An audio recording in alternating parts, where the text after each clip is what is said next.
रुको, अगर तुम ट्रेन में सफ़र करते हो तो ये कहानी आखिर तक ज़रूर सुनना, क्योंकि ये कहानी है आरव की, एक ऐसे लड़के की जिसकी ज़िंदगी सिर्फ एक अनजान लड़की को देखकर हमेशा के लिए बदल गई। उस लड़की ने उससे पहली बार सिर्फ इतना कहा था, अगर अपनी जान से प्यार है तो मुझसे दूर रहना। लेकिन आरव ने उसकी बात नहीं मानी और अगले ही पल ऐसा हुआ कि पूरी ट्रेन में हड़कंप मच गया।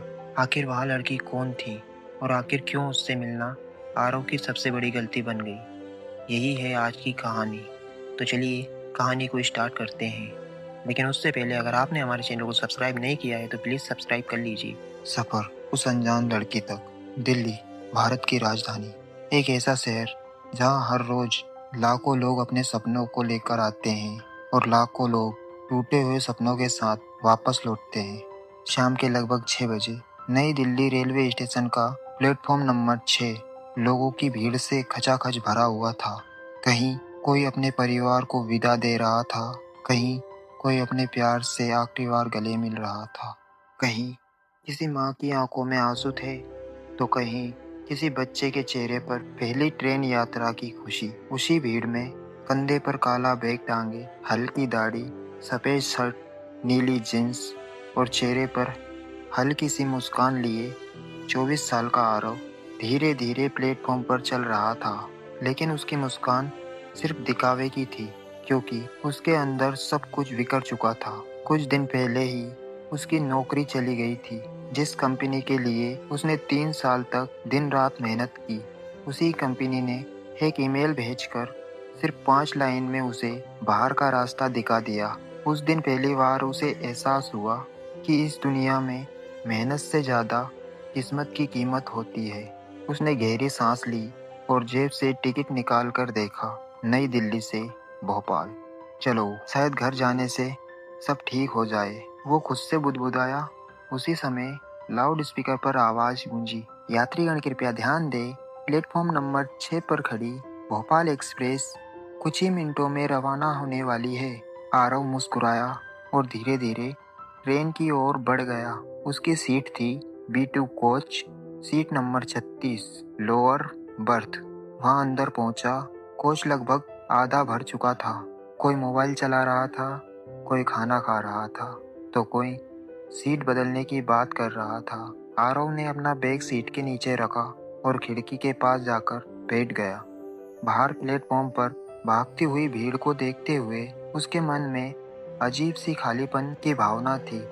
उसे नहीं पता था कि अगले कुछ घंटों में उसकी पूरी जिंदगी बदलने वाली है। सीटी बजी, ट्रेन धीरे धीरे चल पड़ी, पहले धीमी, फिर तेज, और देखते ही देखते दिल्ली की रोशनी पीछे छूटने लगी। आरव ने खिड़की से बाहर देखा। शायद यही जिंदगी है।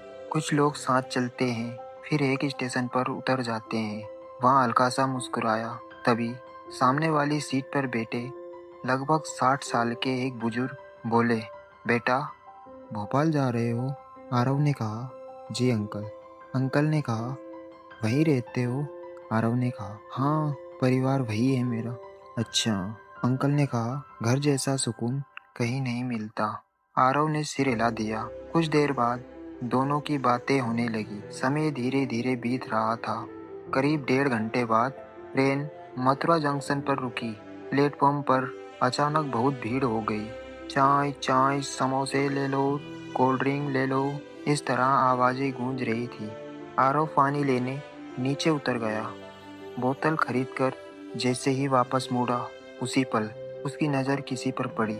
भीड़ के बीच एक लड़की, जिसने हल्के नीले रंग का सूट पहना हुआ था, लंबे काले बाल, चेहरे पर मुस्कान, हाथ में एक पुरानी भूरी डायरी और आंखों में ऐसा डर जैसे कोई उसका पीछा कर रहा हो। वह बार बार पीछे मुड़कर देख रही थी। उसकी सांसें तेज चल रही थी। आरव कुछ पल के लिए उसे देखता ही रह गया। उसी समय ट्रेन ने सीटी बजाई और ट्रेन चलने लगी। लड़की दौड़कर उसी कोच की ओर आई और दरवाजा पकड़कर किसी तरह अंदर चढ़ गई। आरव भी जल्दी से ट्रेन में चढ़ गया। उसे लगा कि ये बस एक सामान्य यात्री होगी, लेकिन कुछ सेकंड बाद वह लड़की धीरे धीरे चलते हुए आई और ठीक आरव के सामने वाली सीट पर बैठ गई। पूरा डब्बा जैसे एक पल के लिए शांत हो गया। उसने बिना किसी की तरफ देखे अपना बैग रखा और डायरी को कसकर सीने से लगाया और खिड़की के बाहर देखने लगी।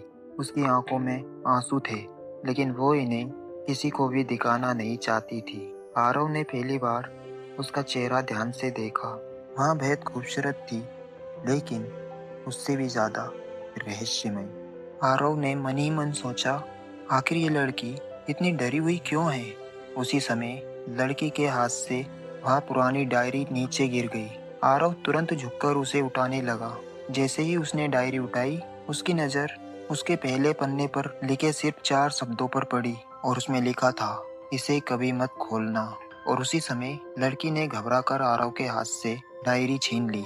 उसकी आंखों में ऐसा डर था, मानो उस डायरी में कोई ऐसा राज छिपा हो जो किसी की जिंदगी बदल सकता था। आरव कुछ समझ नहीं पाता। उससे पहले ही लड़की ने पहली बार उसकी तरफ देखा और बहुत धीमी आवाज में सिर्फ एक ही बात कही, अगर अपनी जान से प्यार है तो मुझसे दूर रहना। ये सुनकर आरव के शरीर में सिलन दौड़ गई। आरव एक सेकंड के लिए सोचने लगा, वह मुझसे दूर क्यों रहना चाहती थी। फिर ट्रेन अपनी रफ्तार से अंधेरे को चीरती हुई आगे बढ़ रही थी। कोच की हल्की पीली रोशनी में हर कोई अपनी अपनी दुनिया में खोया हुआ था। कोई मोबाइल में फिल्म देख रहा था, कोई खाना खा रहा था, तो कोई चादर ओढ़कर सो चुका था। लेकिन आरव की आंखों से नींद कोसों दूर थी। उसके कानों में बार बार वही शब्द गूंज रहे थे, अगर अपनी जान से प्यार है तो मुझसे दूर रहना। वहाँ सोचने लगा, आखिर कौन है ये लड़की, किससे डर रही है और ऐसा क्या है उस डायरी में। उसने एक बार फिर सामने देखा। लड़की खिड़की से बाहर अंधेरे में देख रही थी। ऐसा लग रहा था मानो वहाँ किसी का इंतजार नहीं, बल्कि किसी से बच रही हो। कुछ मिनट बीते और टीटी टिकट चेक करते हुए उनके डिब्बे में आया और बोला, टिकट दिखाओ। आरव ने तुरंत अपना मोबाइल निकाल कर टिकट दिखा दिया। टीटी लड़की की तरफ बढ़ा और बोला, मैडम आपका टिकट। लड़की अचानक घबरा गई। उसके हाथ कांपने लगे। वहाँ अपने बैग में कुछ ढूंढने लगी, लेकिन टिकट नहीं मिल रहा था। टीटी की आवाज थोड़ी सख्त हो गई, जल्दी कीजिए मैडम।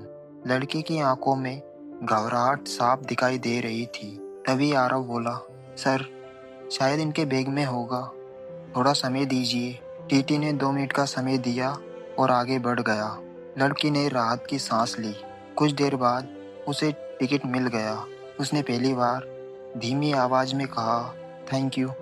आरव मुस्कुराया और बोला, कोई बात नहीं। इसके बाद फिर दोनों के बीच खामोशी छा गई। करीब आधे घंटे बाद ट्रेन फिर से एक छोटे स्टेशन पर रुकी। अचानक 2 लंबे चौड़े आदमी उसी कोच में चढ़े। दोनों ने काले कपड़े पहन रखे थे। उनकी नजरें पूरे डिब्बे में किसी को ढूंढ रही थी। जैसे ही लड़की की नजर उन दोनों पर पड़ी, उसका चेहरा सफेद पड़ गया। उसने तुरंत अपना चेहरा दुपट्टे से ढक लिया। उसके हाथ कांप रहे थे। आरव ने यह सब देख लिया। उसने धीरे से पूछा, क्या हुआ। लड़की ने बिना उसकी तरफ देखे फुसफुसाकर कहा, प्लीज कुछ मत पूछो। दोनों आदमी धीरे धीरे सीटों को देखते हुए आगे बढ़ रहे थे। उनकी नजर अब उसी तरफ आ रही थी। लड़की डर के मारे सीट से चिपक गई। उसकी आंखों में आंसू आ चुके थे। आरव समझ गया, मामला सामान्य नहीं है।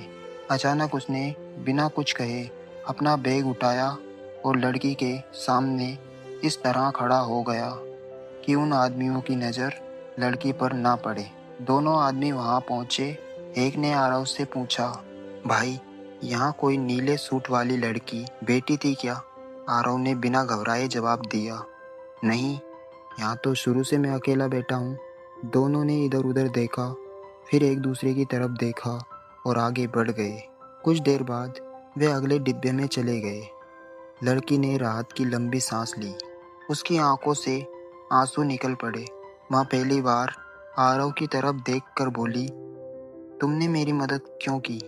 आरव हल्का सा मुस्कुराया और बोला, क्योंकि तुम्हारी आंखों में डर था और मुझे डर से ज़्यादा किसी चीज़ से नफरत नहीं है। लड़की कुछ सेकंड तक उसे देखती रही, फिर उसने अपना चेहरा दूसरी तरफ घुमा लिया, लेकिन इस बार उसकी आंखों में डर के साथ एक हल्का सा भरोसा भी दिखाई दे रहा था। उसी समय ट्रेन की लाइट एक सेकंड के लिए चली गई। पूरा डिब्बा अंधेरे में डूब गया। लोग घबरा गए। किसी बच्चे के रोने की आवाज़ आने लगी और उसी अंधेरे में आरव को बहुत धीमी आवाज़ सुनाई दी, मिल गई, यही है। आरव ने तुरंत पीछे मुड़कर देखा, लेकिन अंधेरे में कुछ भी साफ दिखाई नहीं दे रहा था। जैसे ही लाइट वापस आई, उसने सामने देखा, लड़की अपनी सीट पर नहीं थी। उसकी डायरी भी गायब थी। आरव घबरा गया। वो तुरंत सीट से उठा और पूरे डिब्बे में उसे ढूंढने लगा, लेकिन वो रहस्यमयी लड़की अचानक गायब हो गई थी। वहाँ लड़की आखिर गई कहाँ? पूरे डिब्बे में अफरा तफरी नहीं थी, लेकिन आरव के अंदर तूफान मचा हुआ था। अभी कुछ सेकंड पहले तक जो लड़की उसके सामने बैठी थी, वहाँ अचानक गायब कैसे हो सकती थी? उसने तुरंत इधर उधर देखा, ऊपरी बर्थ, नीचे की सीट, कोच का दरवाज़ा, वॉशरूम की तरफ जाने वाला रास्ता, लेकिन वो कहीं नहीं दिखाई दी। आरव तेजी से वॉशरूम की तरफ बढ़ा। पहला वॉशरूम खाली था, दूसरा भी खाली था। उसने पूरे कोच में नज़र दौड़ाई। कुछ लोग उसे अजीब नज़रों से देखने लगे। एक बुजुर्ग ने पूछा, बेटा, किसी को ढूंढ रहे हो? आरव ने कहा, जी, मेरे सामने वाली सीट पर जो लड़की बैठी थी, उसे। बुजुर्ग ने हैरानी से कहा, कौन लड़की? आरव कुछ पल के लिए चुप रह गया और बोला, अरे वही नीले सूट वाली। बुजुर्ग ने सिर हिलाया और कहा, बेटा, यहाँ तो काफ़ी देर से कोई लड़की नहीं बैठी थी। आरव के पैरों तले जमीन खिसक गई। क्या? यह कैसे हो सकता है? अभी कुछ मिनट पहले तो वह यहीं बैठी थी। उसने टीटी को ढूंढा। सर, एक लड़की गायब हो गई। टीटी ने आश्चर्य से पूछा, कौन लड़की? आरव ने कहा, नीले सूट वाली, जो मेरे सामने वाली सीट पर बैठी थी। टीटी ने अपने चार्ट पर नज़र डाली और बोला, इस सीट पर तो किसी महिला की बुकिंग ही नहीं है। आरव का दिल जोर जोर से धड़कने लगा। अगर उसकी बुकिंग नहीं थी तो वहाँ ट्रेन में आई कैसे? और जिस टिकट को टीटी ने अभी देखा था, वो क्या था? उसे महसूस हुआ कि बात उसकी समझ से कहीं ज़्यादा बड़ी है। वहाँ वापस अपनी सीट पर आकर बैठ गया। उसके दिमाग में एक ही सवाल घूम रहा था, क्या मैं सपना देख रहा हूँ या सच में ये सब हुआ था? तभी उसकी नज़र अपनी सीट के नीचे गई। वहाँ एक छोटी सी चांदी की पायल पड़ी थी, वही पायल जो उसने उस लड़की के पैरों में देखी थी। आरव ने उसे उठाया और सोचने लगा, इसका मतलब वह लड़की सचमुच यहाँ थी। लेकिन उसने जो फैसला लिया, वही उसकी ज़िंदगी की सबसे बड़ी गलती बनने वाला था। अब आगे क्या होने वाला था, इसका जवाब आपको अगले एपिसोड में मिलेगा। अगर आपने अभी तक इस चैनल को सब्सक्राइब नहीं किया है, तो प्लीज़ जल्दी से सब्सक्राइब कर लीजिए। मिलते हैं अगले एपिसोड में।